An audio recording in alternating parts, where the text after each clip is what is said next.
Ajang G20 merupakan sarana bagi Indonesia untuk menunjukkan bahwa bangsa Indonesia tidak main-main dalam isu perubahan iklim, serta bangsa kita punya andil besar dalam upaya menanggulangi pemanasan global. Sebagai negara dengan jumlah penduduk nomor 4 terbanyak di dunia dan menjadi salah satu negara dengan jumlah hutan terluas, tidak heran jika Indonesia disebut sebagai paru-paru dunia. Ada banyak isu iklim yang terjadi belakangan ini, mulai masalah mikroplastik yang mencemari lautan hingga menumpuknya limbah sampah masker medis.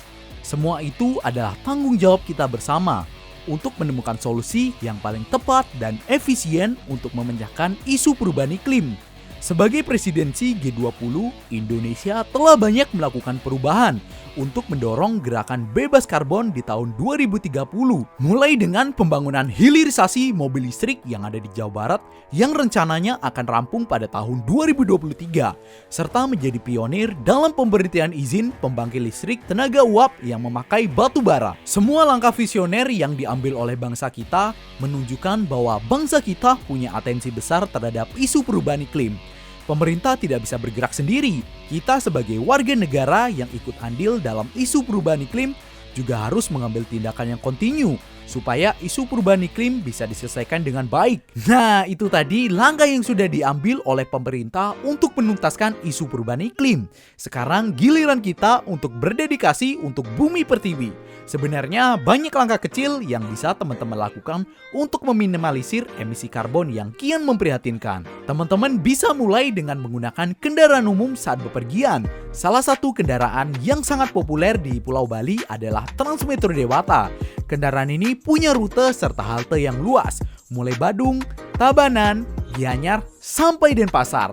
Jadi, para turis dan pelancong bisa memakai bis ini sebagai akomodasi pilihan yang hemat dan ramah lingkungan. Teman-teman juga bisa mengolah sampah sisa makanan dengan teknik pengomposan, karena sampah sisa makanan adalah masalah serius di beberapa negara.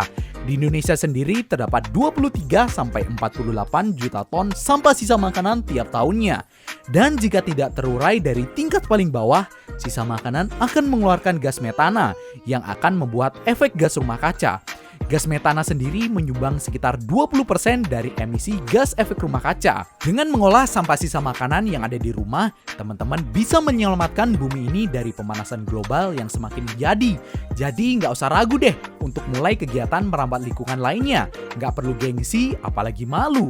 Karena gaya cinta lingkungan ini akan jadi lifestyle 5-10 tahun ke depan. Kalau kamu bisa jadi pelopor, tunggu apa lagi? Akan ada banyak adik-adik yang mengikuti dan bisa membawa dampak positif untuk mengurai permasalahan pemanasan global yang semakin menjadi. Nah, aku punya pantun nih buat teman-teman biar makin semangat. Buah durian punya banyak duri. Buah rambutan seperti buah leci. Kawal terus kejayaan negeri, jaga lingkungan selalu jadi kunci.